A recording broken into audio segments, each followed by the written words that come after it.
예수님이 이제 돌아가실 날을 하루 앞두시고 하룻밤 사이에 주님이 말씀하시죠. 제자들과 마지막 만찬을 하셨습니다. 제자들의 발을 씻겨주시고 그리고 이제 주옥 같은 말씀을 하십니다. 다른 어느 때보다 예수님의 말씀이 굉장히 집중이 되는 이유는 무엇이냐면 이제 예수님이 이 땅에 얼마 남지 않은 시간, 제자들과 얼마 남지 않은 시간에 유언처럼 하시는 말씀이기 때문에 그렇습니다. 여러분, 우리가 사랑하는 예수님이 지금 유언으로 지금 이 자리에서 말씀하신다면 그 유언을 어떠한 무게를 가지고 여러분의 심령에 받으시겠습니까? 만약에 우리 아버님이 돌아가실 때 평생을 살아오시면서 자식들에게 유언을 지금 하신다 그러면 아버지 말씀하세요. 제가 꼭 준행하겠습니다. 이런 마음으로 받지 않겠습니까? 더욱이 우리의 소망이신 예수 그리스도께서 유언을 하시는데 우리는 어떤 마음으로 들어야 될까요? 이 말씀이 내 생명같이 이 말씀을 듣게 됩니다. 예수님이 입을 떼시면서 세상은 다시 나를 보지 못할 것이로되 너희는 나를 보리라 이렇게 말씀하셨습니다. 왜 그러냐면 이는 내가 살아있고 너희도 살아있겠습니다. 그래서 그날에는 내가 아버지 안에 너희가 내 안에 내가 너희 안에 있는 것을 너희가 알리라 이렇게 요한복음 14장 20절에서 말씀하십니다. 그리고 이제 이어지는 오늘 이 유언의 아주 중대한 국면으로 들어갑니다. 이 요한복음 15장은 예수님의 유언 중에서도 아주 독특한 비유를 통하여서 우리에게 말씀하시는 내용입니다. 소위 우리가 말하는 포도나무의 비유입니다. 1절에 보면 나는 참 포도나무요 내 아버지는 농부라 이렇게 말씀하시고 5절에도 나는 포도나무요 너희는 가지다 이렇게 말씀하십니다. 예수님이 참 포도나무이시고 그리고 그 포도나무에 붙어있는 가지, 우리가 그 가지임을 지금 말씀하시는 것입니다. 이 맥락에서 보면 예수님이 지금 무슨 말씀을 하시는 거냐면 육신적으로는 비록 제자들과 떨어져서 이제 있게 될 것이지만 영적으로는 하나의 연합된 유기체로 영원토록 함께 하시겠다는 약속입니다. 이것은 무엇을 말하냐면 아주 중대한 말씀을 우리에게 해주시는 거예요. 주님이 지금 이 제자들을 통하여서 교회를 이루시고 제자들을 통하여 시작하시는 교회에 대하여 주님이 지금 말씀하시는 거예요. 주님의 백성들과 이루시는 교회에 대해서 지금 말씀하시는 것입니다. 여기 보면 참된 포도나무다, 참 포도나무다라고는 참이라는 단어를 쓰십니다. 그러면 포도나무가 가짜 포도나무도 있다는 얘기죠. 아멘. 이거 대조적으로 지금 예수님이 말씀하시는 거예요.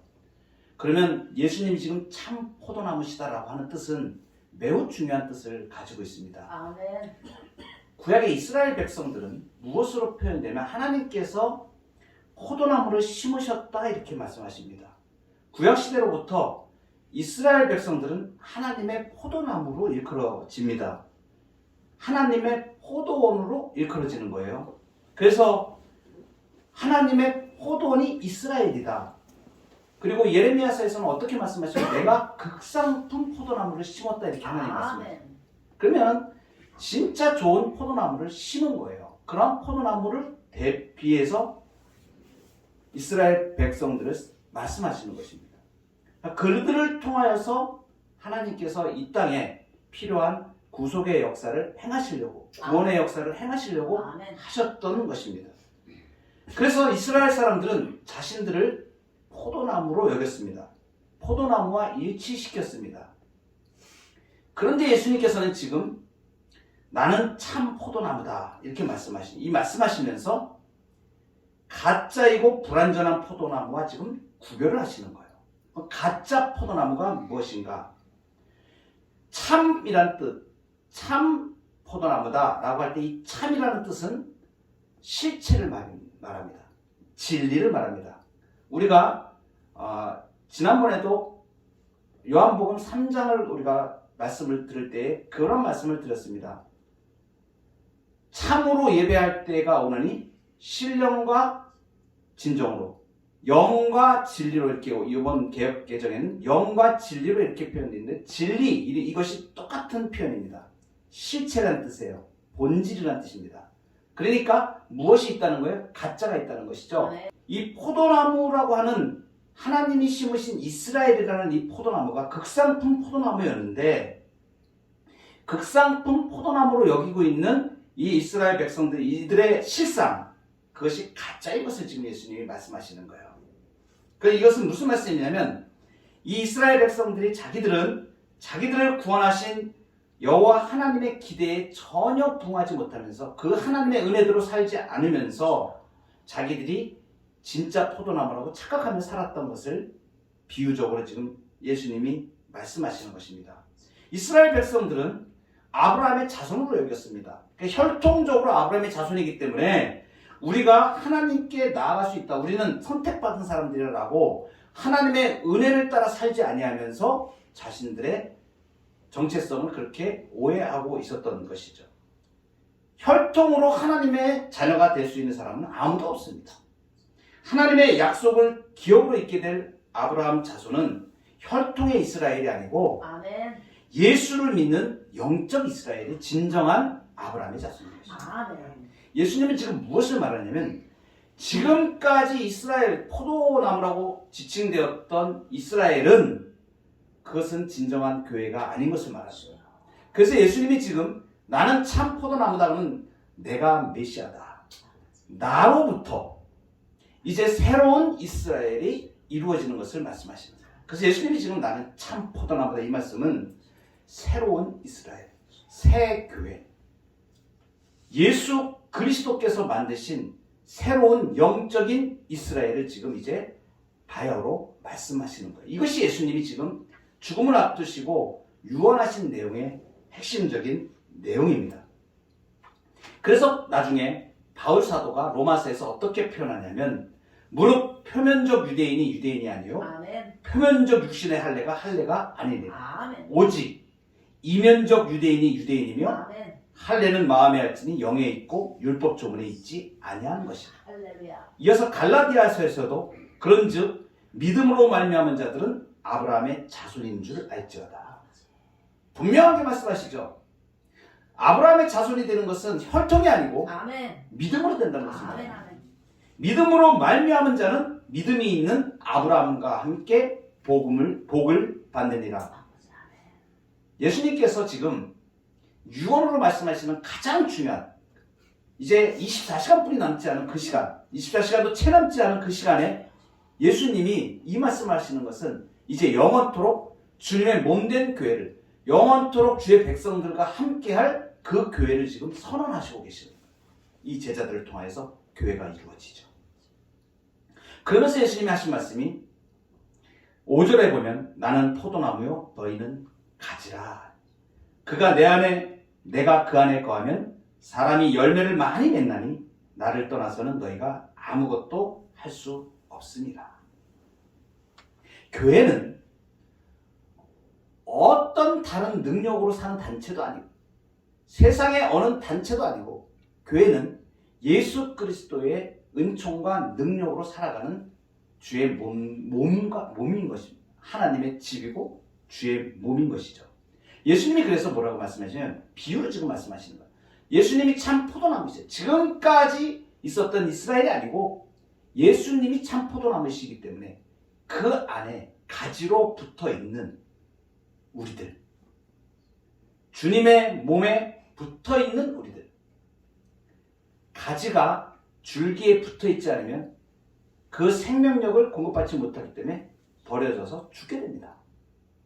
그래서 여기 지금 아주 중요한 것은 예수님이 참 포도나무신데 포도나무 너희가 가지라는 것은 예수님과 연합되어 있는 것을 말하는 거예요. 붙어 있는 것을 말하는 거예요.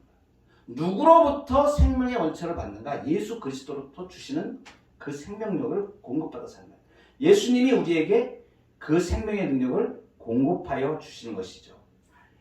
그래서 나를 떠나서는 너희가 아무것도 할 수 없다. 이렇게 말씀하시죠. 이건 문자 그대로 무슨 우리가 어떤 행동을 하거나 이런 것을 못하는 것, 이런 것을 말하는 것은 아닙니다. 사람이 일반적으로 살아가는 생활하는 거, 의식주의 생활을 하는 거, 이런 것을 못한다는 그런 말씀의 뜻이 아닙니다. 무엇이냐면 진정으로 하나님의 말씀과 뜻을 실천하고 빛과 생명, 진리와 사랑의 열매를, 진정한 열매를 맺는 이러한 것을 할 수 없다는 것을 말하는 거예요. 예수 믿지 않는 사람들도 지금 밖에서 잘 살고 있습니다. 떵떵거리며 사는 사람도 있고, 어떤 사람은 건강하기도 하고, 그렇게 많은 의식주 생활들을 사람들은 다 합니다. 그러나 예수님께 붙어있지 않은 사람은 하나님의 빛과 열매, 진리와 생명의 열매를 하나도 맺을 수가 없는 거예요. 그들이 하는 것은 그것이 전체가 다 더럽고, 그리고 부정하고, 하나님 보시기에 기뻐하시는 것은 아무것도 없는 것을 지금 말씀하시는 것입니다. 진정으로 하나님이 기뻐하시는 그러한 삶의 그러한 행태가 나타나고 하는 것은 예수 그리스도께 붙어 있어야만 그것이 가능한 것을 말하는 것입니다. 줄기에서 절단된 포도나무 가지는 밖에 던져져서 말라버리게 되어집니다.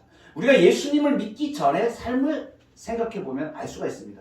예수님을 믿기 전에는 죄악된 것이 무엇인지 잘 알지도 못하였고, 내가 생각하고 내가 행동하는 건 모든 것이 다 옳다고 생각하며 살았습니다. 그런데 예수님을 믿고 하나님의 말씀 앞에, 거울 앞에 내가 비춰보면 얼마나 그것들이 추악하고 부끄러운 사람의 욕심으로 살아왔고, 내 이기적으로 살아왔고, 내 명예를 살아왔고, 내 교만으로 살아왔고, 그렇게 목이 곧게 살아왔는지 우리의 교만함으로 다 차려있는 내 삶의 모든 것들을 이제 보게 되는 것이죠. 그러니까 그 안에서는 예수님에 붙어있지 않은 상태에서의 행하는 모든 것들은 하나님과는 전혀 관계가 없는, 생명과는 전혀 관계가 없는, 그리고 자신의 유익을 위해서만 사는, 정욕을 위해서만 사는 삶이었다는 것을 우리에게 보여주십니다. 영적인 상태가, 사람들의 영적인 상태가 이와 같은 것이죠. 비록 가진 지식이 많고 또 외적으로 성공적인 삶을 사는 것 같아 보일지라도 예수님이 없이 살고 있다면 그들은 하나님이 원하는 열매를 하나도 맺을 수 없습니다. 이 말씀을 명심하시기 바랍니다. 나를 떠나서는 너희가 아무것도 할 수 없습니다. 예수님을 떠나서는, 예수님과 붙어있지 않으면 우리의 삶에 아무런 의미가 없는 허무한 삶으로 갈 수밖에 없다는 것을 말합니다. 이 말씀은 또 무엇을 말씀해 주시냐면 성도의 모든 삶의 능력의 근원이 예수 그리스도이신 것을 말씀하시는 것입니다. 3년 동안 예수님을 따라다녔던 예수님의 제자들은 정말 연약하기 그지없었습니다. 이 땅의 것들만 생각하고 이 땅에서 왕국이 이루어지면 내가 얼마나 높은 자리를 차지할까, 여기에만 관심이 있던 사람들입니다. 그런데 지금 예수님은 이 사람들을 통하여서 예수님이 말씀하시죠. 성경을 자세히 읽어보면 너무너무 신기한 것들이 많습니다. 예수님이 지금 마지막 만찬 광화 중에 예수님이 제자들을 발을 씻어주시고, 그리고 그들에게 떡을 주시고, 그리고 잔을 같이 나누시는 일은 12제자가 다 있는 가운데서 하셨습니다. 그리고 나서 그 중에 한 사람이 나를 배반할 것이라고 말씀하셨죠. 가룟 유다가 배반을 합니다. 그리고 그에게 떡 조각을 주고 그 이후에 밤에 이제 가룟 유다는 예수님을 팔 작정으로 그 자리를 떠나게 되죠. 그리고 지금 예수님이 말씀하시는 이 마지막 강화는 그 가룟 유다는 없는 자리에서 지금 말씀하시는 거예요. 나는 참 포도나무요, 너희는 가지다. 그러니까 이제 예수님을 가룟 유다 선택에서 제외된 유기된 자를 딱 내보내 버리시고 예수님께서 이제 딱 진정으로 주님의 교회를 이룰 그 제자들만 남은 상태에서 이 말씀을 하시는 거예요. 너무 신기하죠. 그 예수님이 유언처럼 지금 이 말씀을 들었던 그 자리에 있던 자들이 이제 예수님과 붙어있게 되는, 나중에 예수님이 약속하신 대로 오순절 성령을 보내주셔서 죽으시고 부활하신 그 이후입니다. 나중에 예수님이 성령을 부어주셔서 제자들이 성령으로 충만하게 되면서 이때 예수님이 말씀하신 것을 다 기억하게 되죠. 우리는 지금 이 자리에 있었던 사람들은 아니지만 그 이후에 우리는 지금 먼 뒤에 와서, 지금에 와서 그때 있었던 예수님의 이 말씀을 그대로 받으면서 제자들이 어떻게 행동하였던 것까지 우리는 다 알고 있죠. 그러니까 우리는 훨씬 더 많은 계시를 받는 사람입니다. 예수님이 지금 제자들에게 말씀하시는 것보다 훨씬 더 많은 계시를 우리는 이 말씀을 통하여 지금 보고 있다는 사실을 아셔야 됩니다. 아멘. 나중에 베드로가 어떻게 되어집니까? 예수님을 배반하고 성령 충만함을 받고, 그리고 그렇게 배반하였던 자가 예수님의 부활을 경험하고 성령의 충만함을 받는데 어떻게 바뀝니까? 나중에 오순절 성령이 임하시고 난 다음에 성전에 올라가는데 거기에서 성전 미문에 한 걷지 못하는 사람을 거기다 구걸하는 거린으로 앉혀놓은 그 현장에서 베드로가 그 40여세나 된 그 불구자를 고쳐주세요. 그때 이 베드로가 뭐라고 얘기하냐면, 은과 금은 내게 없거니와 내게 있는 것으로 내게 주노니 곧 나사렛 예수 그리스도의 이름으로 일어나 걸어라, 이렇게. 이것이 무엇이냐면 교회의 능력이 예수 그리스도로부터 나오는 것을 대표적으로 보여주는 거예요. 교회는 치유의 능력이 있고 치유의 권세가 있고 생명을 살려내는 역사가 있는 것입니다. 이것이 교회의 본질입니다. 예수님이 제자들을 통하여서 이루신 이 교회의 모습이 오늘 우리가 사람으로 볼 때는 지식도 부족하고 능력도 부족하고 무엇이 부족할지라도 우리가 예수 그리스도께 붙어 있기만 하면 아멘. 예수님의 능력이 우리를 통하여서 발현되게 되어져 있다는 위대한 사실입니다. 그래서 교회 밖에는 구원이 없습니다. 교회 안에 구원이 있습니다. 교회는 우리의 생명의 원천이 되고 예수 그리스도께서 이 땅에 지상에 세우신 주의 생명의 기관이에요. 이 땅에 어떠한 조직과 어떠한 나라 조직과 어떤 사회 조직하고 비교할 수 없는 예수 그리스도의 생명의 능력으로 살아갈 수 있는 그러한 몸으로 우리를 부르셨다는 사실입니다. 포도나무에 가지가 붙어 있습니다. 그 가지가 붙어 있을 때 가장 중요한 존재 목적이 무엇이에요? 포도나무에 이 가지가 붙어 있는데 열매를 맺지 않으면 아무 소용이 없습니다. 포도나무의 가지의 존재 목적은 열매를 맺는 것입니다. 아무리 실한 포도나무 가지라도 줄기에서 잘리면 더 이상 열매를 맺지 못합니다.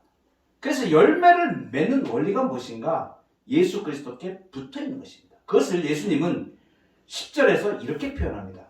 내가 아버지의 계명을 지켜 그의 사랑 안에 거하는 것 같이 너희도 내 계명을 지키면 내 사랑 안에 거하리라. 예수님 안에 거해야 됩니다. 여러분, 예수님 안에 거하고 계십니까? 아멘. 예수님 안에 거하고 계신다는 것은 무엇을 말합니까? 자기를 부인하고 자기 십자가를 지고 예수님을 쫓아가는 것을 말합니다. 내가 예수님의 말씀대로 지켜 따르며 행하는 것을 말합니다. 이 복과 은혜가 우리 성도님들에게 충만하시기를 바랍니다. 아멘. 첫 번째 예수님께서 지금 말씀하신 것은 예수님과 지금 성도와의 관계 속에서 이 포도나무 비유를 통해서 말씀해 주시는 거예요. 그런데 놀라운 사실이 있습니다. 이 포도나무 줄기에 붙어있는 가지가 하나가 아니고 여럿입니다. 그래서 너희들이라고 말씀하시죠. 복수로 말씀하시는 거예요. 이제 우리들을 총칭하는 것입니다. 예수 그리스도의 은혜로 예수 그리스도를 믿고 주님의 몸을 이루는 교회의 공동체 됩니다. 주님의 교회 공동체, 그 안에 들어온 가지들이 지금 어떠한 역할을 해야 될 것인가? 이 교회의 역할에서 성도와 성도의 간의 관계를 지금 예수님이 비유로 또 말씀하시는 것입니다. 그래서 예수님이 나는 참 포도나무 너희는 가지다, 이 말씀을 하시는 그 문맥에서 계속 이어서 말씀하시는 것이 무엇이면 너희가 서로 사랑하라고 말씀하시는 거예요. 이제 이 교회를 예수님을 통하여 만드시는데 그 예수님께 붙어있는 가지들이 이제 어떻게 해야 되는가? 서로 사랑해야 될 것을 말씀하시는 것이죠. 12절에 보면 내 계명은 곧 내가 너희를 사랑하는 것 같이 너희도 서로 사랑하라 하는 이것입니다. 그러니까 참 포도나무와 가지의 비유를 통하여서 주님이 주시는 말씀은 이제 예수님의 공동체로, 이 공동체로 부르신 한 사람 한 사람이, 성도들이 사랑의 공동체가 되어야 된다는 것을 말씀하시는 거예요. 여러분, 이 사람들이 지금, 예수님 앞에 있는 이 제자들이 지금 어떻게 행동했습니까? 예수님과 마지막 만찬하는 순간에도 누가 높으냐라고 서로 자신을 높이려고 싸우고 있었다는 사실이에요. 거기에 대해 예수님이 앞으로 너희들 그러면 안 된다, 이렇게 말씀하시는 거예요. 서로 사랑하라.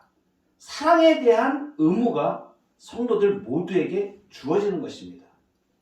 예수님 당시에는 그 앞에 있는 제자들에 대한 해당하는 말씀이었지만 지금 이 말씀은 교회로 부르신 우리에게 주시는 동일한 말씀인 것입니다. 이 원문에 보면 서로 사랑하라는 이 사랑하라는 표현이 현재형으로 표현되어 있습니다. 이 헬라어에서 현재형으로 표현된다는 이것은 무엇을 의미냐면 계속적인 의미를 가지고 있습니다. 사랑하고 한 번 사랑하고 끝나는 게 아니고 계속적으로 예수님과 붙어 있으면서 계속적으로 성도들을 사랑해야 할 것을 말합니다. 여러분, 저는 60년을 신앙생활을 해왔습니다.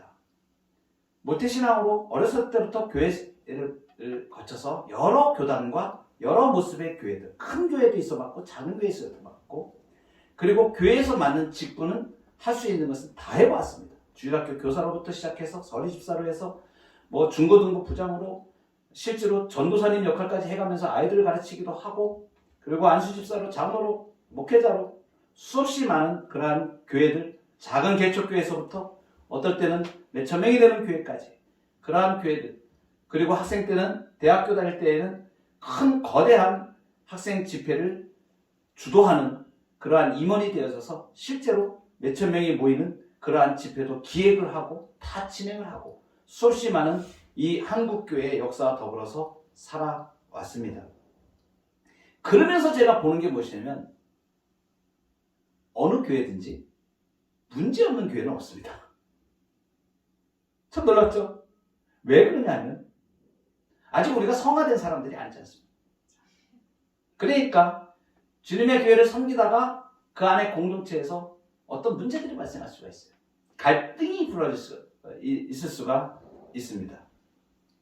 예나 지금이나 교회 공동체 안에서 일어나고 있는 이 분쟁들과 불안은 무엇을 말하냐면 성도들이 아직 사랑에 익숙하지 못하다는 것을 반증해 주는 것입니다.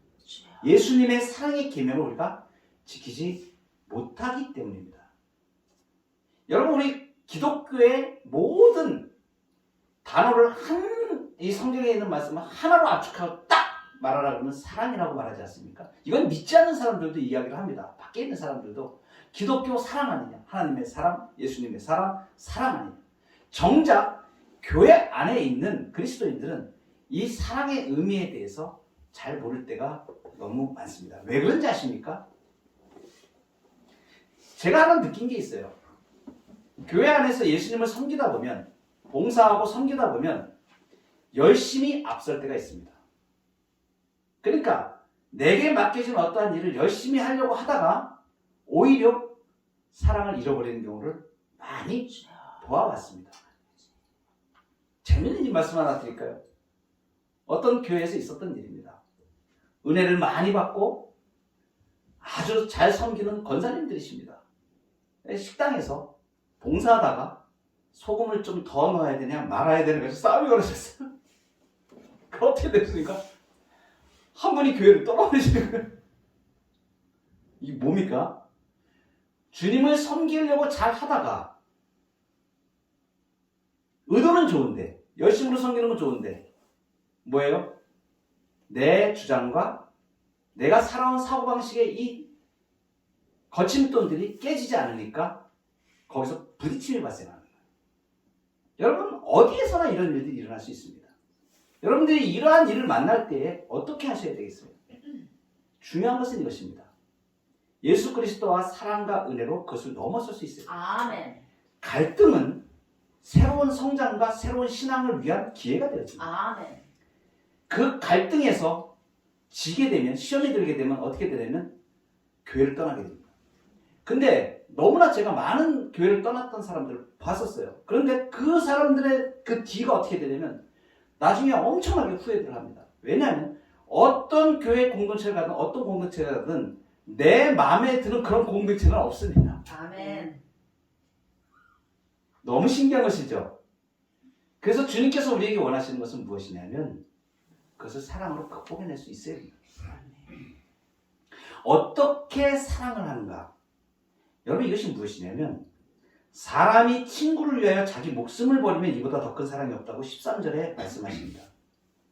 사람이 친구를 위하여 자기 목숨을 버리면 이보다 더 큰 사랑이 없다. 예수님이 지금 이 말씀하시는 거 뭐냐면 내가 죽어야 된다는 거예요. 내가 죽지 않으면 사랑이 발현되질 않는 거예요. 이 사랑의 원리는 뭐냐면 그 이면에는 내 자존심과 내 못난 성품들과 내 안에 가지고 있는 이 본성적인 부패의 것들이 죽어져야 돼요. 예수 그리스도의 십자가 앞에 내가 죽어져야 돼요. 그러지 않으면 사랑이 나타날 수가 없어요. 그러니까 사랑을 실현한다는 것은 내가 죽어져야 돼요.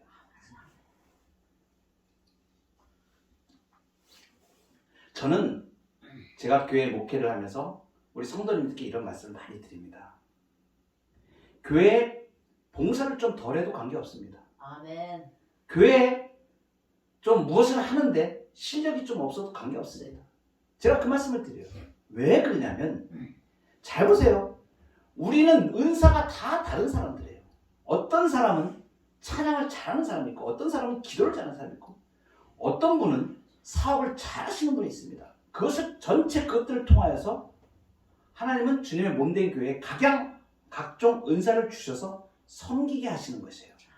덜 귀한 것이 없고 더 귀한 것이 없습니다. 아멘. 다 귀합니다. 아멘. 하나님 앞에는 금그릇도 있고 은그릇도 있고 나무그릇도 있고 그런데 중요한 건 깨끗하지 않은 그릇은 못 쓰는 거예요. 아멘.